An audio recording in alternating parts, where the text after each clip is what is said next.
and welcome to another episode of The Marketing B-Sides. This is the podcast where every single last one of you is a marketer, whether you know it or not, and not a single one of us pretends even for a moment to remotely have it all figured out. I am your host, Tom Hoopman, CEO and founder of Mixtape Digital, and thank you for joining me. I hope you got your running shoes on, because we got a marathon here today. So much of a marathon. It's more like it's like the Tour de France. We're going to split this up into stages. And we're going to start, this is the first two-parter that I've ever recorded. This is pretty exciting. This was a conversation that lasted about 2 hours and probably could have gone about 2 more. And I can't say enough. It's an awesome, awesome episode. I hope you check out both parts. I'm thrilled to introduce you to this guest. Who needs no introduction because everyone who's listening, all three of you probably already know this guest. It is no other than Kayla Kurtz, who is the head of sales, executive leader at Forthea, which is an agency based out of Texas, y'all. I know Kayla from our work, of course, years ago at another agency based here in Bloomington, Indiana. And we spent about, 10, 11 years working together. We were initially the Gruesome Twosome, the dynamic duo, the Junkyard Dogs of this agency where we expanded. Kayla has since moved on and led growth at not one, not two, but now 3 agencies. And she's successful every single place she goes. Just absolutely one of the most organized, disciplined, and just relentless new biz people I've ever met. Does an amazing job. And one of the strongest new biz people I've ever seen work. Scouts on her. This is a really great episode because we've also been in the same room together on a lot of pitches. There's a lot of stories there. Of course, there's a lot of bullshitting about the industry. But what I'm also excited about is that this is not just an episode about bullshitting about the industry and what we've seen and Kayla's approach. There's an absolute metric shit ton of Taylor Swift conversation, which I still know nothing about. But more importantly, we do get into some really fantastic deep topics towards the end of our conversation. So I'm really excited to get this one started. It's a fun one. Get comfy. It's a 2-parter. Enjoy part 1. Kayla Kurtz. Like, subscribe, comment, rate, do whatever you got to do to help me out on the Marketing B-Sides. Thank you. Kathleen and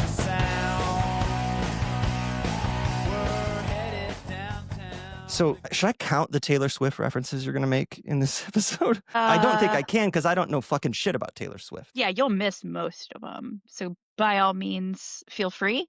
But send me your notes after, and per usual, I'll tell you how many times you were wrong. Fly Eagles Fly beat the shit out of her boyfriend in the Super Bowl. Yeah, anyway. Okay. Hey, not my boyfriend. Well, by transitive property, he kind of is. You're right. Like, how much did you listen to his podcast that she was on? Did you do that? I'm sorry. Do you want to reword that question? How many times have I watched the podcast? Oh, Jesus Christ. Of course you did. Come on. Of course you did. Thanks for being on the podcast. I really appreciate it. Thanks for having me. Of course. For those listening, this is going to be a 2-parter, I think. Because there's no way you and I are going to get through 45 minutes and not have way too many stories. So Kayla and I actually backed the start time up an extra half hour just so we could talk longer. Because this is one I've been looking forward to for a very long time. I actually couldn't wait. And I was like, finally, episode 5. Yeah, let's do it. Whatever. Listen, did I start off offended that I wasn't 1A invite? Sure. Maybe a little. But no, I'll take episode 5. First Taylor reference for everybody. Track 5 of every one of her albums, known to be the best one. So let's go. Okay, so I know you're going to pick Taylor Swift songs. This is a theme. I guess it gets clicks. If your career had a theme song, what would it be? Or let's say you have a 3-track soundtrack to your career.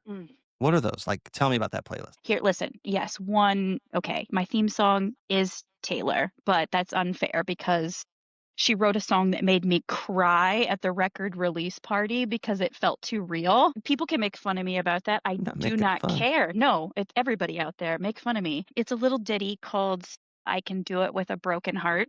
The whole song, for those who may not know, they're living under a rock, is she wrote it about going through breakups and having to get up on stage in front of thousands of people every night and still pretend like everything's just fine. And largely, it's about breakups, but I feel like daily life just happens and it's okay. Let's put that in a bucket and turn this Zoom on and pitch my life away. And it's and so it's literally, the lyrics are, I'm so depressed I act like it's my birthday every day. It's Yeah, Pretty it's that tracks. it's too spot on, right? And so it was It like I was tracks. laughing but crying in Square Cat vinyl, like, "Oh my god, it's so real." So yeah. That would be the one. That would be the one. So I'm actually not gonna do a full Taylor theme because that also wouldn't be indicative of a playlist, really, right? To me, like a playlist needs to include other artists. But I do have to have a theme or I can't focus. So I went with Paramore, which is another band I'm absolutely obsessed with and love for my career playlist, if you will. So the first one is Hard Times, some key lyrics like I need some sort of sign, hit me with lightning, I'll come alive. Like I had a really troublesome start to my career, not in the like it was bad. It's just that I went to school to do something very different and kind of decided like that wasn't what I wanted to do. Teaching, right? Yeah. And I like to teach. I like to explain things to people, like teaching a classroom or multiple classrooms of children every day wasn't really going to work out for me. So there was a period in my career where I was like, I have no idea what I'm going to do. I went back to bartending, shout out Brothers Bloomington. Woohoo! I was like, I'll just bartend for the rest of my life. At least this is fun. Money's better. Yeah, money was better. And then I kind of felt like I needed to have my life algorithm at the time was like you got to have an actual career. You have to have a job. You have to have a 9 to 5 that you go into every day. You can't work in hospitality forever. So like I ended up finding a pretty cool opportunity in a digital marketing agency and I was like I can see what this might be about. But it was Yeah. like just give me something. Like give me something that takes a little bit of creativity and some brains and like I'll do it, right? So that song Hard Times is kind of all about like, hey, it's going to feel weird now, but like you got some stuff that you could pop off on. So that would be the start of the career. We would pivot then to Pressure. It's pretty self-explanatory, but again, like some of the lyrics are like I can feel the pressure. I'm better off without you. Things you'll never know, you have to let them go. You feel like you're picking up on a You know what I'm picking up pivot? there is like there's again, shout out Blind Zebra, abundance, detachment, right? Like there you go. I'm going to talk about Blind Zebra at least a few times today. So Stephanie, Brian, tag yourselves. I had I spent 11 years at the same agency. So that job that I found where I was like, give me something, make it fun, and I'll probably never leave it. I found that I thought, and then that agency that I was with, that didn't it didn't end up working out. All good things must come to an end. Indeed. And then there is a point there though where I can say from that moment I've put myself in the driver's seat of my career. And so I stopped really letting other people dictate what I was going to do next and I started picking and choosing what I wanted to do next and what would keep like lighting I me love up. that. Thanks. I love Uh, that so much. Thanks. So then I like the latest and greatest era of my career. See, it's a Taylor reference, even though I'm not talking about Taylor. Haley Williams, though, good bestie of Tay Tay. Ain't It Fun? And listen, if you've heard the song Ain't It Fun by Paramore and it doesn't make you dance in your seat, you're dead, I think. I'll have Are to you try it out. familiar? Okay. No, I'm not familiar. I'm sure I've heard it in a grocery store or Yeah, something. you definitely have. I'm not going to sing and embarrass myself, but you've definitely heard it. But the lyrics are like, what are you going to do when the world doesn't orbit around you? And isn't it fun living in the real world, right? Like you're not running things. The world is running you. But the second that you kind of figure that out and then control what you can and let go of the rest, you can enjoy this. Selling in an agency world is still selling in an agency world, which is what I do for work every day. And there are absolutely afternoons when it sucks ass. Yeah. But I there mean, are but also is it, times it's fun. I mean, I'm fascinated by this question. I wanted to ask this, and it's not one of the pre-questions I sent you, so apologies. But Come like, on. if you count the Hannah into Brain Labs acquisition as two agencies, you've been with 5 agencies. Is it the same? Like, is it pretty much the same selling agency services? You know what's funny about that? When I started at Forthea, a couple of the members of the leadership team were asking, like, how long do you think until you can start producing? And I said, hey, you know what? 25-year-old Kayla would have been like, tomorrow for sure. I get it, right? And it won't be tomorrow, but it'll be less than a few months, right? Because Yeah.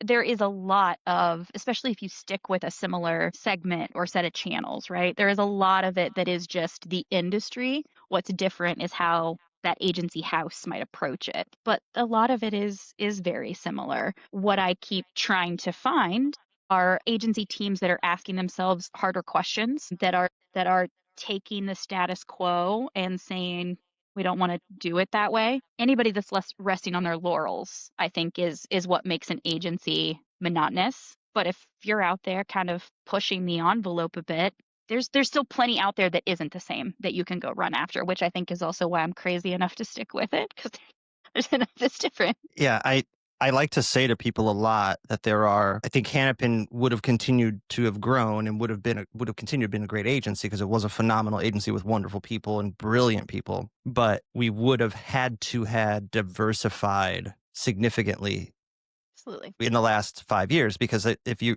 just run an agency that does one thing and you've done that and that you've made your nut on that for a long time, the ground is shrinking beneath you, right? Like the water's rate is rising and the island is getting smaller. And we see that. I mean, brass tacks, we have friends in the industry who kind of seek out, like, that's where they want to work. And those numbers of agencies like that are smaller and smaller and smaller. Mm. And there are still some phenomenal agencies out there that do one or two things really well, but it's almost like legacy business more than anything else. Yep. No, I mean, you didn't ask, but it's one of the reasons again that I kept looking at my career and saying, what do we want to do here? And I've largely worked for agencies that are paid media focused. Coming to Forthea was an opportunity to learn how to sell SEO, learn how to sell web dev, get deeper in advanced analytics, and a slightly different client ICP, at least, right? So every agency wants the Fortune 100, but like,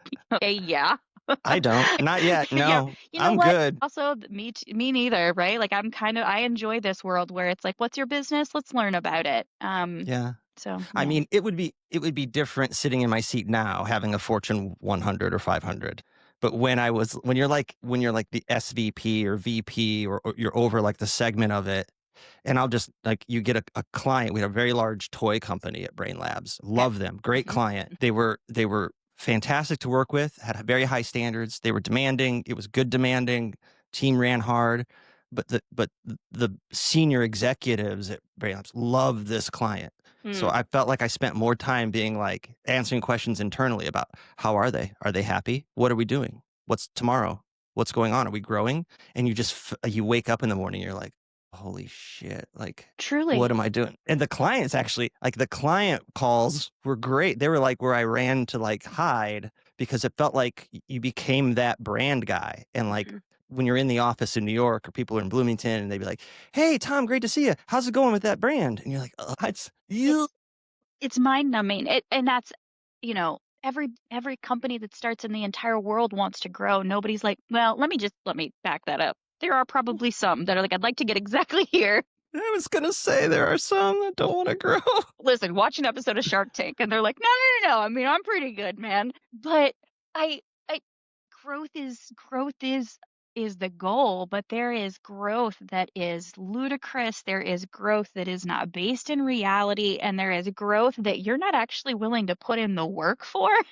That, Yeah. like we were talking about a second ago, if accidentally have some legacy business that has allowed you to grow, or I feel like we're far enough away from it now too, where I can kind of poke fun at the pandemic, which is if you had a couple of the right brand clients at the time, no touch point of sale systems. All you needed was one, right? And it was like, there goes like that's your whole business was up and to the right. Mm-hmm. And so there's a lot of where it's like, okay, that's awesome. Now, if you can capture that, bottle it up, and turn it into a process or an approach to win more business over time, or even just capture that story and tell that story. There's always an industry doing that, but it's just if there's actual work that has to be done to Yeah. create that spontaneous like combustion. And I don't think a lot of brands that say they want to grow are willing to adopt that mentality. Yeah, I'm reusing a term that was almost a tagline at an agency when you and I worked together, manufactured serendipity. Oh boy. And it's true, but the thing is, like, you can't manufacture serendipity. Like, the serendipity happens due to the things you do to put yourself out there to make serendipity happen. The second it happens, you can't go, okay, what did we do there? Let's do that. If we do that 10x times, we should be able to 10x. Like, no, that's the serendipity side, not the manufacturing side. Like, it literally is people you bump into in a parking lot, right? That are like turn into great opportunities. And I think every agency we're experiencing this now. Like every agency that grows or moves through the inflection point of Mhm. figuring it out has a few of those clients that are manufactured serendipity that Yep. that come to you, that help push you forward. You can't rely on them. A lot of people refer to it as the honeymoon phase of starting a new agency. Like, Right. yeah, like people come to you immediately and it's Oh, all I'm good. sure you're getting that right now, right? Like, people are like, Yeah. "Dude, Hootman, what's going on? You started your own agency? Let's dance, Let's man. do this. Let's work together. Let's Woo! go." Yeah, and I know, number 1, I know that's gonna end, and number 2, I don't wanna do that forever, right? Because I don't ever wanna sell it. That's not the goal, but it's like, I don't wanna be the guy who has to, like, be the guy to, like, introduce and, like, be on like, you eventually, like I realized what Pat was doing when he hired me and he brought you over and a marketing team, like, you want to create a process, you want to create a machine that kind of does it, which is I'll be additive to that, but it's getting really old, like writing scopes. Oh, I And bet.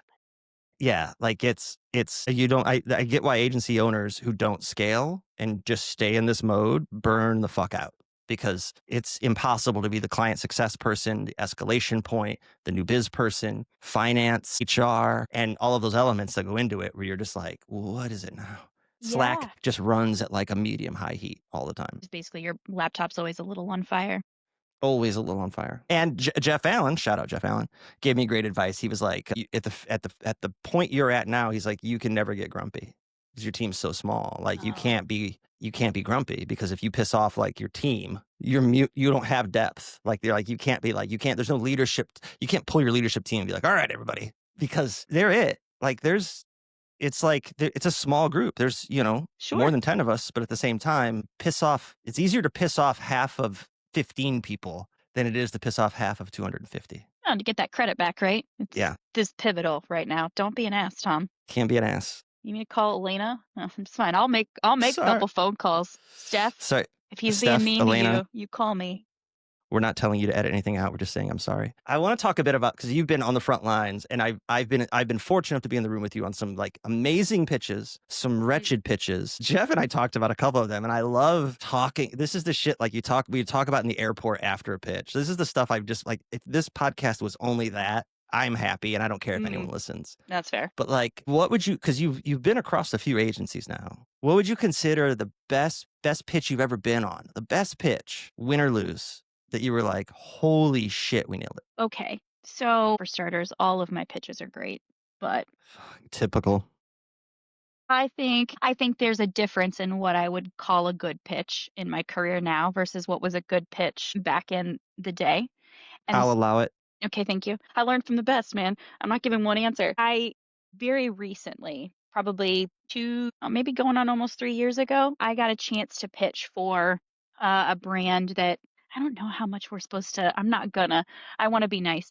I got a chance to pitch for a brand that was somewhat of a referral introduction for my last agency, but that referral had started at this new prospect company like very recently. So it was like we had a champion, but he was pretty low on the totem pole, right? So we really had to like build up the confidence of a large buying team and an experienced one as well. And so if I fast forward about 6 months, what I end up realizing is that one of my most respected CMOs in the industry, Sydney Sloan, if y'all don't know who she is, look her up.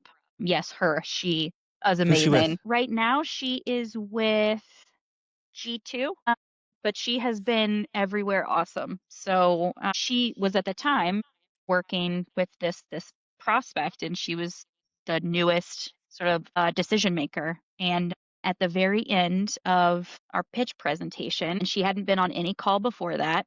And I've got it on record, which is probably also one of my favorite things in my career is like, thank God for the pandemic in the way that we record like everything Record now. So like everything. your resume Everything. is just it's built for you. But in the last like 30 seconds of the call, she said, I just want you to know I sit through a lot of these. This is the best sales pitch I've ever seen. Yes. And right? Like I got chills in the moment. I get chills now. As soon as the call was over, I emailed the video to Steph and Brian. I was like, y'all, you taught me. Like, we're doing it. It's so good. Right? It's good because I think as a salesperson, you know you're annoying. Like, your job is to ask for money, take up people's time, and constantly be told no, right? So if you Yeah. take a situation where you're asking for somebody's money, they barely know you, and they gave you 90 minutes of their day, and you're not the only one, right? And they said, "Yo, this stands out to me." That is like the epitome of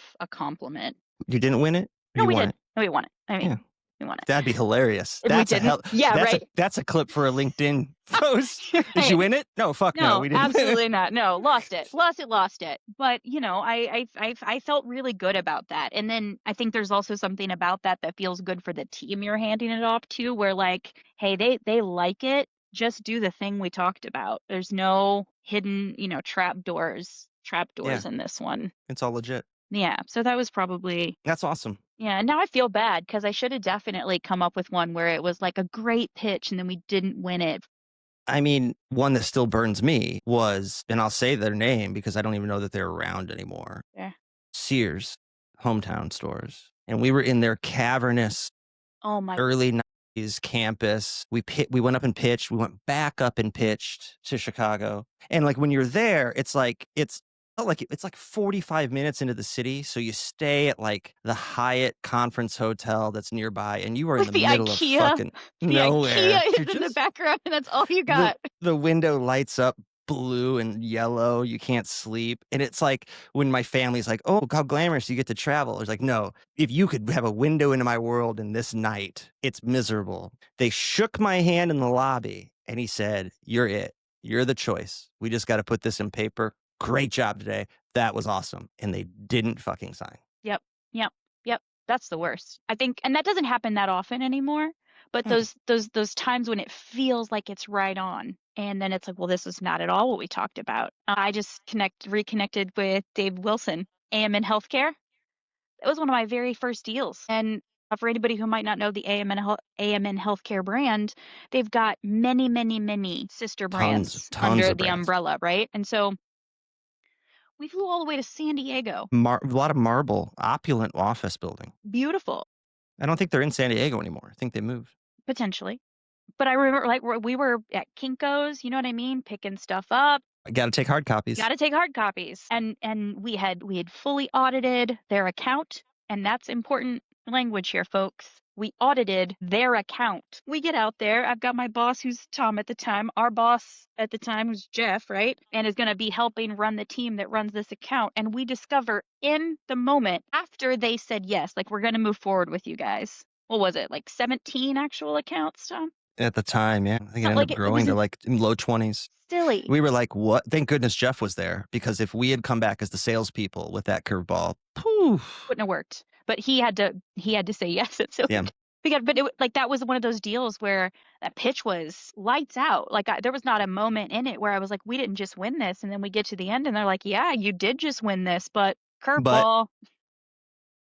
That's also the same trip where Jeff had the rental car that he scraped up against the curb. And did you guys have to share a hotel room? I think that was back in the share hotel room days, which was really fucked up. That benefit of being the only female on the pitch squad is it's like, I'm sorry, you guys have Yeah, to bunk it was up. a weird. Those were strange times. Strange Weird times. times. I love to hear those old stories sometimes, because it's like, man, that stuff doesn't happen anymore.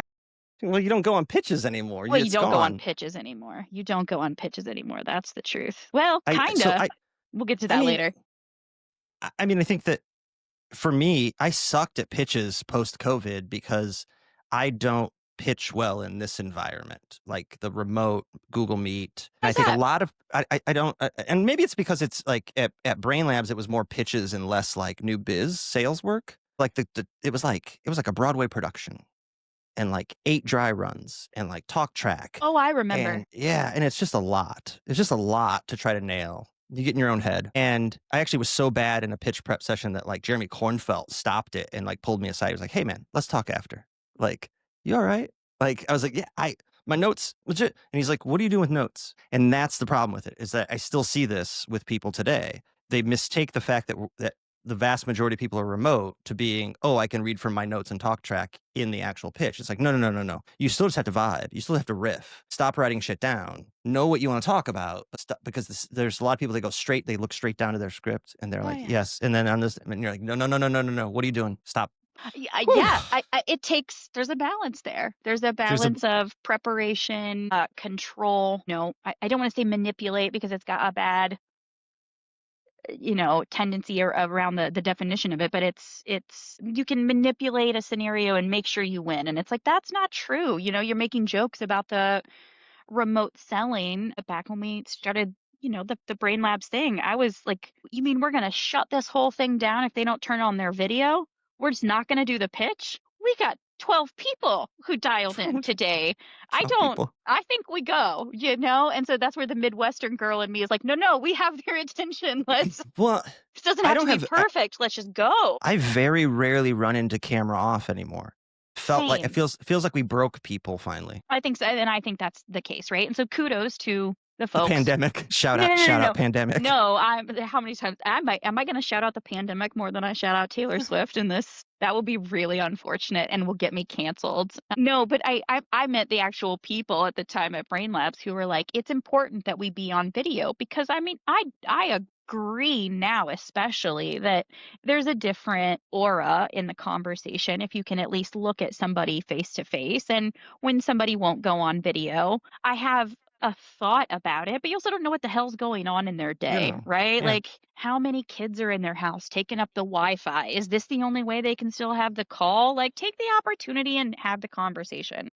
Did they recently have a repaired retina and they have to wear fake glasses to hide people? I mean, you never know. Listen, that's none of your business. Like let them have their moment. Again, things are recorded, right? So like just you've still got the ability to hold them accountable for how the conversation went if you can't see their eyeballs or eyeball in your case. One last pitch you and I were on together. I need to bring up. We could do just pitch podcasts forever. One of my favorite. And my question to you is, and I'll give you the question, then I'll tell you mine that just fucking sent me off. My question is going to be like, what type of prospects drive you mad with rage, right? What kind of behaviors prospects do? And name names or not, I don't care. But I'm going to name names because I don't fucking care. We pitched Cintas. Was it Cintas? Like the apparel, like they come in and they do rugs and mats and shit, right? And based out of Cincinnati, Cintas. I know where you live. Great pitch. It was a weird pitch because we walked through their building and then they had a separate area with like a door inside the building, like a separate office within an office. And I was like, what's that? And they're like, that's where the C-suite's at. And I was like, you have to put them behind a separate door inside your building? That's kind of fucked up. Interesting. So we go in and the pitch went really well. And I wouldn't say it was one I felt like we nailed that, but like that went really well. I feel like we have a good shot. And then they, within like 14 minutes, reached out to you and tried to recruit you to be a regional manager for Cintas, which is the most dastardly fucking thing you can do. Pretty good. Hey, listen, it's not their fault that I'm good at this. No, I forgot about the game. Yeah, I forgot about that. That's also a thing that like it makes me really proud when I'm going through a sales process and somebody back channels and is like, so do you actually like doing this or would you like to? I was pitching one of the many, many, many segments within the NASDAQ conglomerate back at my last spot. And the new like lead marketing director, first time I met her, lots of people asking lots of rapid fire questions, going back to discovery call this, and we're like pretty far in.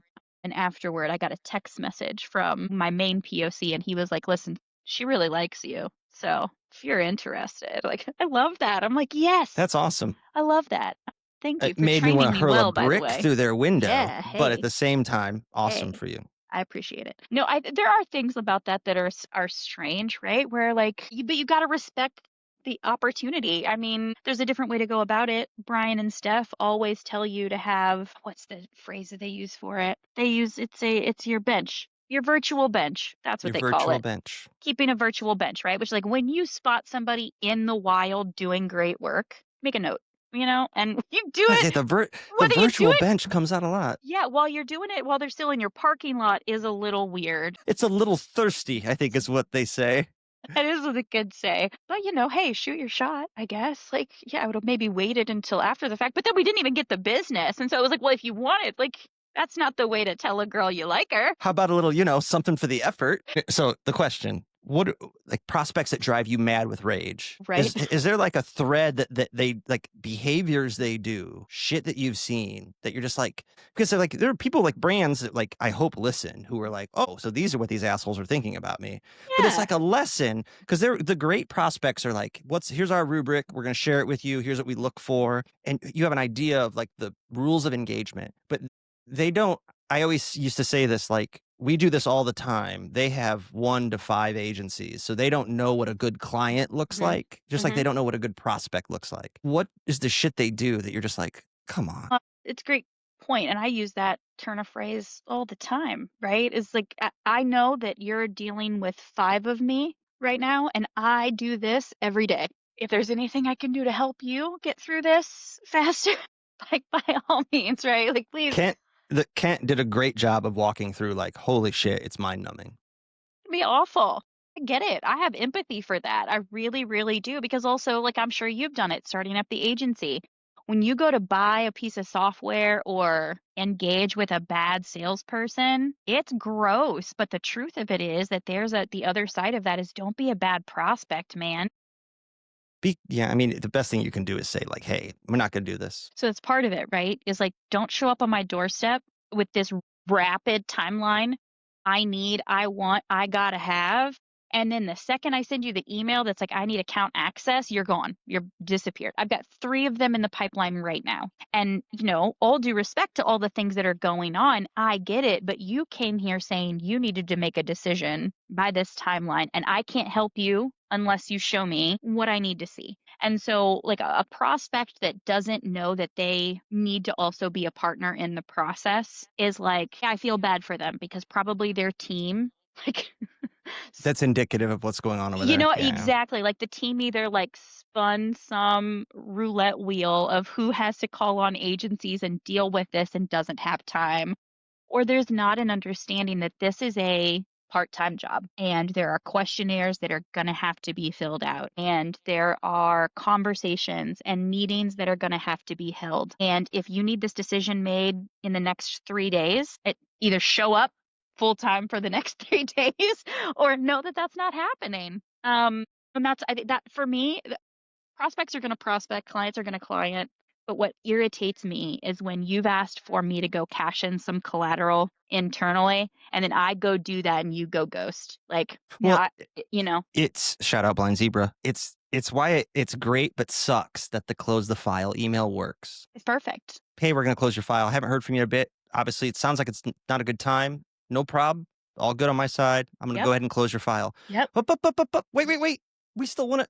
Works every time. Works And when I say every time. works, it's not even like a trick. It's like I'm literally closing your file because I just can't have this sitting in my pipeline for months on months on months. I'm tired of talking about you every week, and I'm losing my team is losing faith in me. 100%. Clean out the closet, right? Like, yeah, again, I cannot speak enough to that closing the file. I just sent one last week, and you know what I got? What I got back? An A response, number autoresponder. one. Yes, but it was an autoresponder from the CMO who wasn't my POC. Mm, So my person isn't there anymore. And happens a lot. instead of letting me know that that wasn't a part of it, right? So now I understand that part of the urgency was a safety mechanism that they were trying to employ, but also like bullet dodged because probably not the best opportunity. But then, hey, just let me know that, right? Like we're up against it. And this is where, again, I think Blind Zebra encourages their operating system is get to know the person, not just the company, because there are goals for the business and there's KPI you're trying to hit with paid digital, but there's also like, what does it take to get you promoted, right? Like, how do I keep your job secure so that you sleep better? It's easy, but it's not an easy set of questions to ask. I would also add that's absolutely true, and that's the fundamental piece. But get to know the company as well as the person, because for so many years with Hannapin and PPC Hero and Right. HeroConf, we had so many people who loved us and wanted to work with us, and That's true. they were going to bring us in. And then we get to the pitch, and that's why we printed off those hard copies, right? Like the CEO would come in and be like, "Who the hell are you?" And be like, "Oh, you got us here." Now the selling begins with someone who's like, what the hell is a PPC hero? And Oh, you would have to like in the man. moment, hubba hubba hubba. Well, Like, you wanna talk about, like, how this kinda dovetails you were asking me about, like, favorite pitches, best pitches, ones that went really well, and then there are, like, weird prospects. Like, how does that turn into some of the worst pitches? Uh, for me, I really try to get the buy-in of, I want this to be a very smooth process for you in the way that you're looking for a solid partner. I need you to partner in this with me too, right? Because we're mhm. going to have things that we need. We're going to have things that we want. And for this to go well, everybody's got to be on board. And some of the worst pitches I've ever been in, one now in my, like, new secondary hometown, was when you walk in a room and it's like, "Holy shit, whose job was it to tell them who was coming today? And did they not know that there was an RFP going on for the last month and a half?" Like, you know When what? it's news to everyone there except the News to person you've been talking to. everybody. Yeah, or even, like, the small group, right? So, like, I still hope to work with them someday, so I will name drop them. And when we pitched Houston Methodist, Mm. I went to my first Astros game, and their name is just plastered on the wall, and it Everywhere. immediately I, like, had, like, a Scooby-Doo moment where I was, like, taken back into, like, a It rained moment like in hell time. that day. I remember that. Driving, we flew in, drove there, and then did dinner and stayed and flew right back. Like Yep.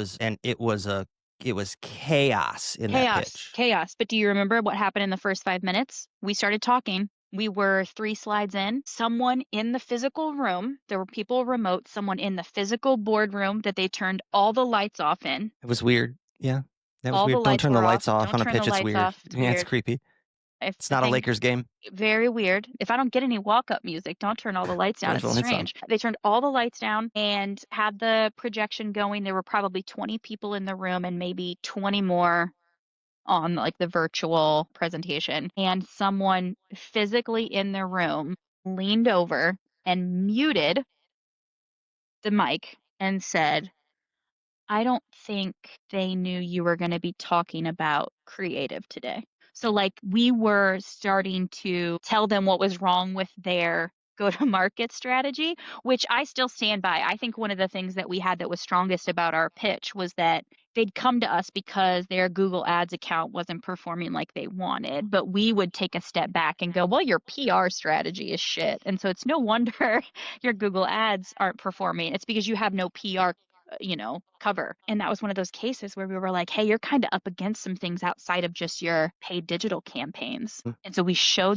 like, we put up a couple of their ad units and we were like, for example, best practice, yada yada yada, and the people who designed those ads were on the call digitally. So that went well. It got awkward real fast, right? And, like, and we all walked out of that room and knew before we hit the front door that we were not winning You're that toast. business. You're toast. Um, and hey, we should have, and this is the thing I learned, make sure you know everybody who's gonna be there, and if you don't, your first order of business when you get in that room is, "Hey, who are you? Who are you? What What do you what do? do you know? What do you do? What stake do you have in this decision? Like, do you have any questions about who we are before we even get in?" And I assume you do the same thing at Mixtape. I always do that now. If there's somebody I didn't know was going to be there, I'm like, "Pause. I'm happy to go Who are into our you? agenda, but do you know why we're here today?" And what we're going to be talking about and everything we've done so far, because I can take 8 minutes and I can get you up to speed and I can hop to the last 3 slides that I would have presumed you've already seen. But if you don't have like an actual buying committee that's truly, like, functioning as a committee, like, that's just the worst. And it's going to make us look bad. It's going to make you look like an idiot, like, for getting us all in this room together and then having people go, "What?" The only thing I think about with that pitch is I hope we were the first ones in, and that before whoever pitched second and Eh, third got in there, that somebody's boss was like, "You have to get everybody on the same page." we had to have been the first ones Had to have in been. It was so because awkward. you can tell the difference. And I still say this when, and I'm sure you do the same thing. You try to find out, like, how many pitches, or you find out how many pitches they have left, and you Where try am to, like, I? First where up, am last I? at bat. Okay, great. Well, and you say to them, hey, like, it's better than going first, but I'd always prefer to go last. I know there's questions that are going to come up that we didn't discuss today. But, See, it's the same thing. except if you're going first and you find that out, you're like, "Great, I get to set the tone. Awesome." Anybody who watches this now Like we and said it goes with through Houston. Yeah. Anybody who goes through this process with me now that ends up in my pipeline is gonna be like, "So, which one of the lines am I gonna get?" But that hey, listen, it's not that they're lines, it's just they work, and it's fact, right? So, It's the truth. it's It's just the truth.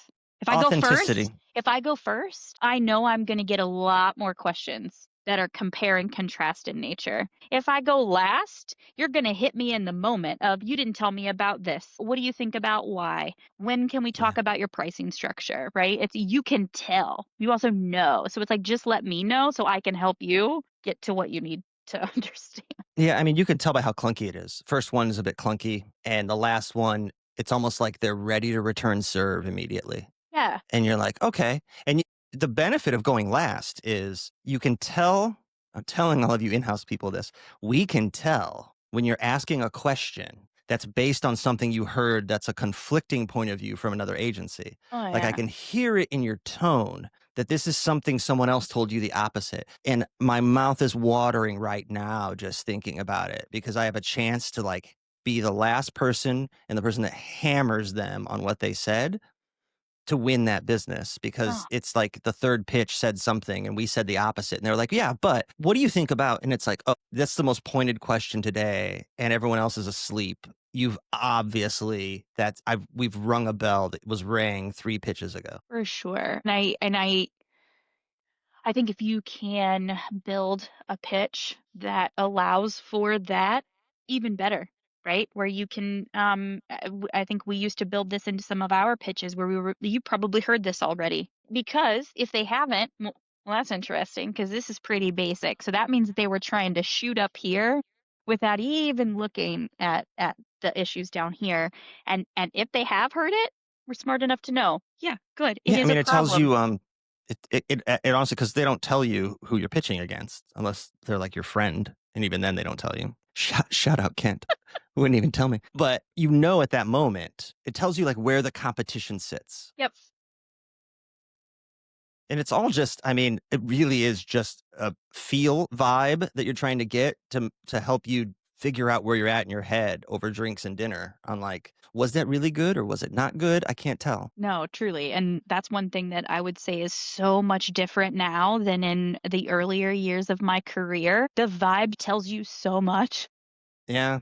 Literally tells you so much. So if you ask like the very basic best and worst pitches, were the vibes good? Like you can tell and you can pick up on a great client based on vibe. And I know that's difficult to measure. You're gonna have to ask Chappell Roan how to do it. I don't know. Like I don't have the measurement, but it's important. It's good to know. I now know it's Chapel and not Chappelle. Were you pronouncing it I like wasn't pronouncing it to Chappelle? anyone. But yeah, but because no one had ever literally that word's never been spoken, like names never been spoken out loud to me. It's That's just interesting because July was like our first like we won every pitch we wanted from dude. April, May, and June, which is Hey, awesome. And wait, pause. Kudos to you. Every pitch thank you you. wanted. Not every pitch. Every pitch we wanted. Oh, there were Critical. a couple where it was like, thanks so much. It's been really great. Take care. And then we had two where my gut is really fucking good. And my gut had it at a higher likelihood and we lost them Mm. because vibes were right. Everything felt right. And we lost them. And I was like, shit, this is like a mini slump, right? Like, this is weird. And it's interesting to think of like the vibes. Vibes felt right. Everything felt right. And sometimes you can win all of that and they want to go with you and you're the choice. But then there's some intangible reason where one didn't pick us. And then in the message to me said, maybe someday when we scale more, we can go with you, which was hilarious to me because how many times have you and I pitched as the small agency and they're like, you're too big. And we pitch as the large agency and you're too small. They don't know. So like the small ones would be like, here's my RFP. Here's my process. And you're like, oh, you sweet summer child. And then the large ones would be like, we don't want to be too intrusive. Like, we know you want to move fast. Like, can you maybe send us 4 slides? And you're like, you're like Fortune 500 brand. Yeah, of course we will. Like, Yeah, they just don't have view through into like how big or how small they are. for sure. I think again that's something if you're in an agency role or if you're in a fractional C-suite role, right? Like the best thing you can offer a prospect or a company that you're consulting with is like figure out where this lies truly full stop on the priority list and get a real calendar in place for when this can happen, how quickly, understand the stakeholders, and make sure everybody knows what you're doing before you Mm-hmm. get started. Mm-hmm. Because when I think about some of the pitches that I didn't win, that we didn't win, that have not been won over time, it's the ones where there just wasn't real alignment. And that I think that comes from both parties. You have to ask the right questions, but you also have to be participatory in what's happening. It's a dialogue. It's Yeah. a dialogue. It really is. It's not a sales process, it's a discovery process. Do we Yep. have the thing that you need? Do you know what you need? Yeah. And then let's reiterate, do we have the thing that you need? That's what discovery looks like when you're on the agency side to me. Neighborhood association.